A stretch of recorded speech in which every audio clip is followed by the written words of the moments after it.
Welcome to our morning omelet. I'm James Trinkle Clements. And I'm Justin Bobbitt. We've got some nice ingredients for the omelet this morning. I got a special thing some right here. foreign ingredients. I went on vacation, and we'll talk about that a little later, but at the Greensboro, Georgia Antique Mall in downtown Greensboro, I found this most interesting thing. I want you to guess what it is. Now just look at the beautiful wooden box and think, what could this be?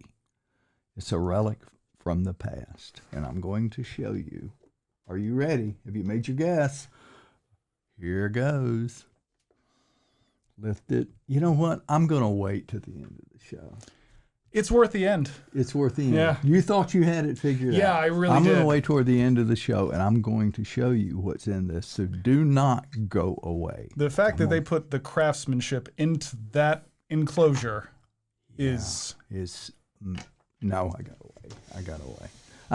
That's a tease, isn't it? That's terrible, but I did that. But we'll bring that back at the end of the show. Where did you go on vacation? On vacation, Susan and I went to Lake Oconee, which is probably 40 miles outside of Atlanta. But the town we really fell in love with is Greensboro, Georgia.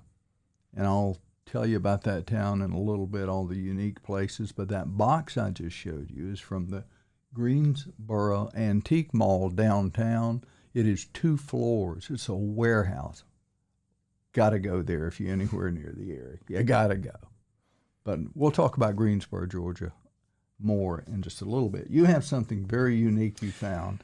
Yes, I wanted to ask about with us all going back, well, not us, but kids going back to school, colleges back in session. I loved online classes, so I kind of had an option of, do I want online classes in college or do I want to go? I went with go to get the experience. But I wonder, a lot of these kids that have already paid their tuitions are now de facto in online classes, but they're paying for actual in-school tuition. What are your thoughts on that? Are they going to have to adjust the tuition prices? Or are the kids going to, is college just going to be online for the indefinite future? Probably going to be online. I think they should adjust it, because what colleges don't tell you, they don't pay income taxes. And they have tremendous funds available to them. And the cost of college today is astronomical because the government got involved when they found out that you could go borrow money from the government. Those federally insured student loans? Then they upped the price of college. Private institutions did the same thing. Yeah, and so that's what, that government funding raises prices. Mm-hmm. And it's crazy how much college costs now. So definitely it should be adjusted. You're not using the building. No. Any of the facilities, lights, you name it. I mean, it's just minimal. So you're asking my opinion? Absolutely. Yeah. It should be at least half. If they don't adjust it, all those students are going to look at their last semester that they've paid for, that they've gone through, and it was an online class, and they're going to probably say, I'd rather just go online. If I'm going to pay for an online class, withdrawal from University A and move over to a reputable online university, not one that gets closed every 6 months. Phoenix University or whatever they are. Please don't. Yeah. I know. Yeah. It's a question you've got to ask yourself, and parents will be asking themselves also. That's my opinion. Yeah.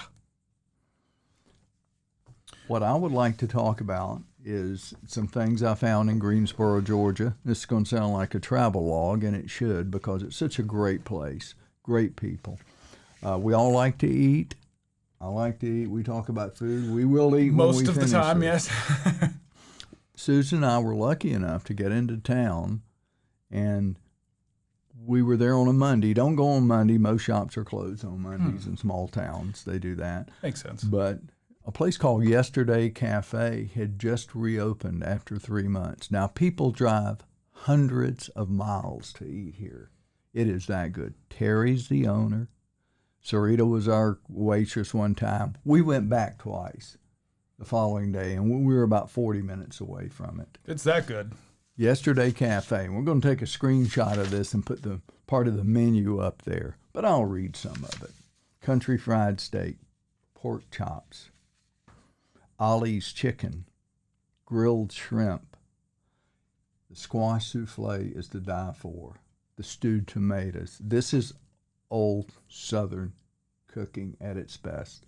But they are world famous for their buttermilk pie. Oh my God. With homemade, rich. The filling reminds me, I love pecan pie. Mm-hmm. Reminds me of that, but not nearly as sweet and almost a flan texture to it. Susan kept saying, just buy a whole pie.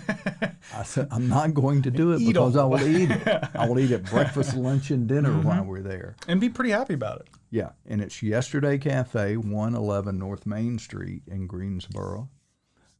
Like I said, Terry's the owner. Phone number 706-453-0800. Right now, they're only open for lunch from 11 to 2. But as people start coming back to the restaurant, they're usually open for lunch and dinner. But call them. But if you're anywhere near Greensboro, Georgia, or you want a great place to go on a weekend and a great little town to explore, and that antique mall, and one other place is Georgia Artisans. And these are people, obviously, artisans who are from Georgia, and they make some of the most unique material of everything from sculpture to pottery. But there's one lady, I should have her name here, but I don't, who does weaving. I bought kitchen towels, I bought dinner napkins made out of 100% Georgia cotton. Susan bought a shawl. It's just some of the most amazing things you'll ever see. I'll see if I can find her name and put it in the description. I've got the little house. tag. I thought I brought it. But anyway, and here's a little flyer. Greensboro, Georgia. Highly recommended. I've traveled all over the United States, all over Canada, all over Mexico. This is one of the best little cities I've found. Well, I'm really glad this place was able to weather the storm. Mom and Pops were really hurt by having to close. And I'm glad that they were able to make it through. One of my favorite restaurants here in town just couldn't make it. It couldn't. Takeout only wasn't enough. They had a bar where they made a lot of their money. The bar couldn't open. And they've had to close their restaurant, and it's lost one of my favorite places to eat. Well, this Yesterday's Cafe is named that for a reason. Terry has had it for 25 years. She's the owner. We got to meet her. But you have pictures of the history of Greensboro there, and they play oldies music. Nice. So it's hog heaven for me. Very nice. Yeah. Yesterday's Cafe, Greensboro, Georgia. Great place. Well, I've got something I think will make you laugh.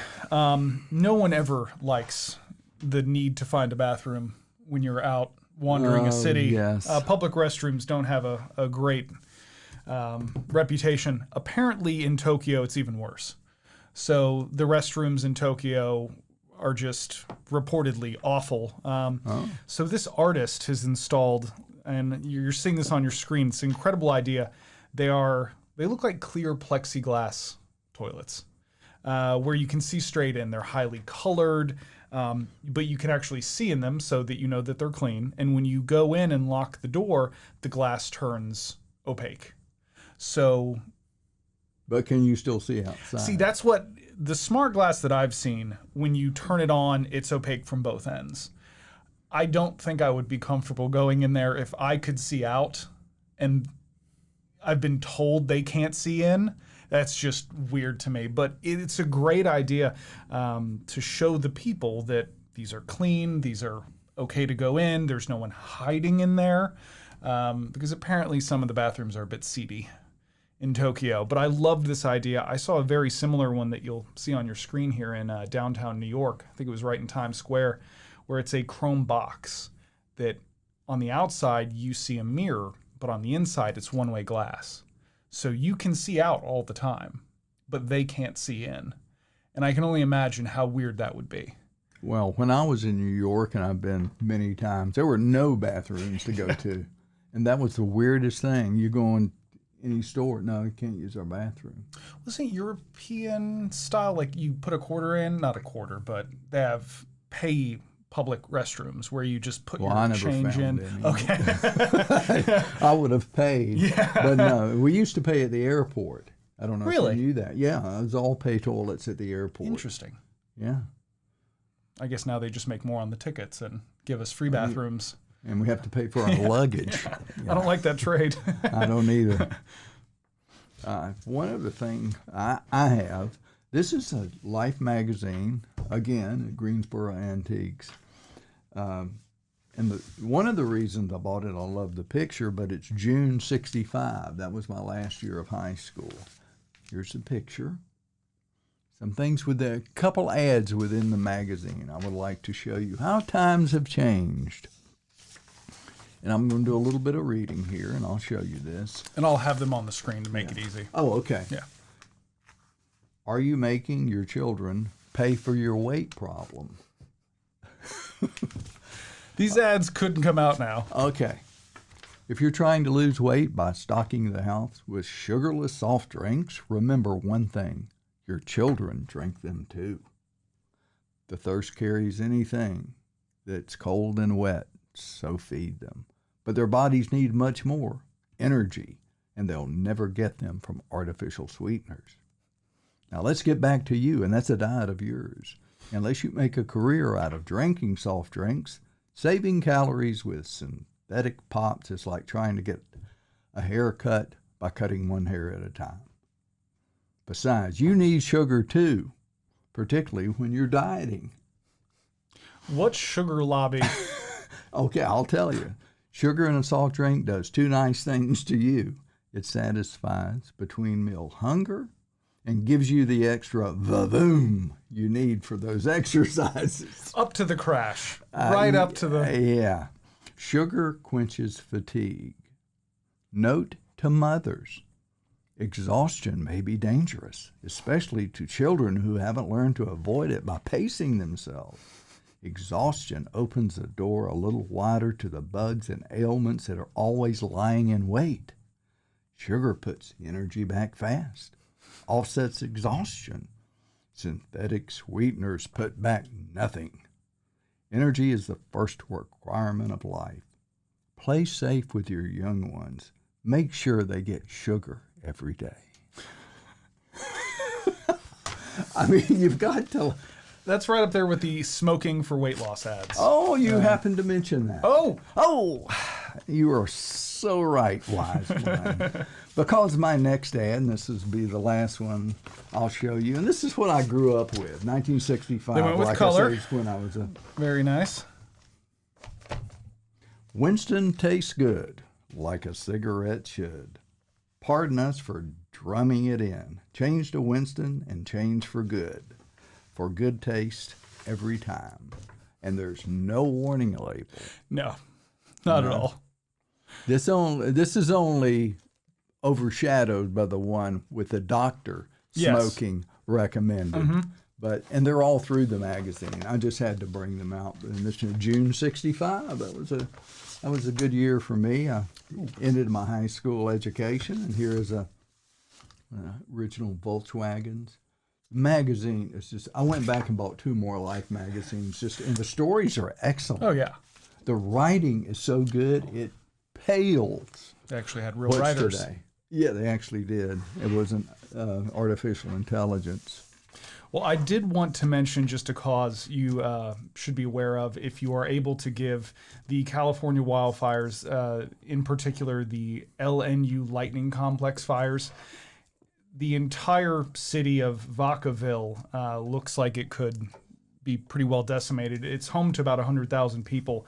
Right now, the fire itself is uncontrolled. They haven't updated their numbers. They're West Coast. They're not up yet. So they will update. As of yesterday, 46,000 acres was the actual size of the fire. That's larger than D.C., just on fire. And Why it's can't we just burn D.C.? What's going on here? But the National Guard's been called in, and I've got a link to the relief fund down in the description. If you're able to give, they could really use it. It's right between San Francisco and Sacramento is Vacaville.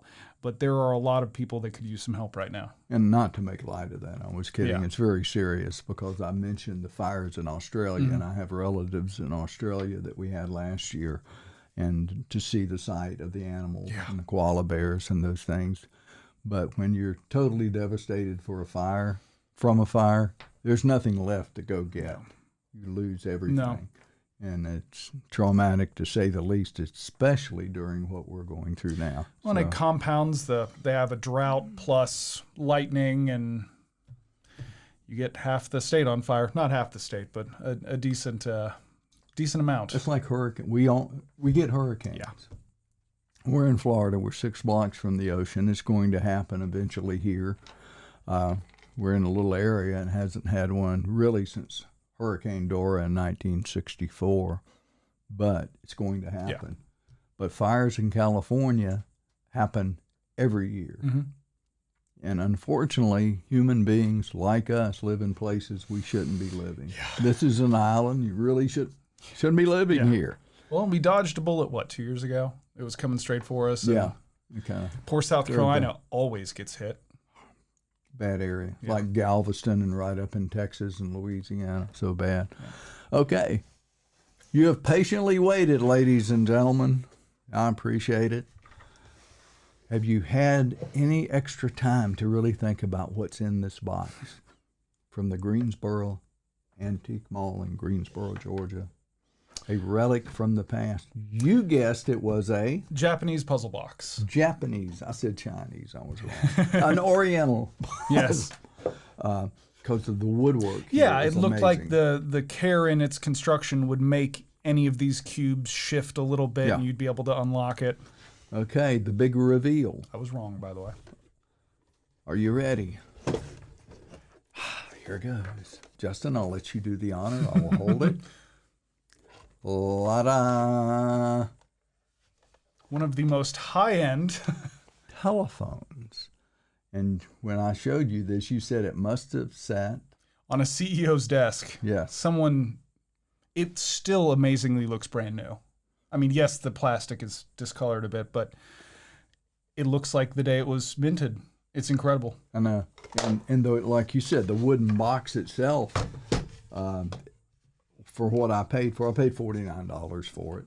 I was just intrigued by it. I said I had to have this because now when I'm now showing this on YouTube and people come over to the house, oh, that's a telephone. Yeah, exactly. How do you know? Well, I saw it. But I have fun with it. Yeah, that is. I'm showing it. And guess what's in here? We might, I'm kind of a wiring geek. We might turn that into a working phone if the Bluetooth module comes in time. But I think it could make a pretty cool phone on your desk. Yeah. And it would be great to you. Wait, it just rang. Exactly. Hello? It's time to go? Okay. Tell them bye. Out of time. We'll see you next time on the Morning Omelet.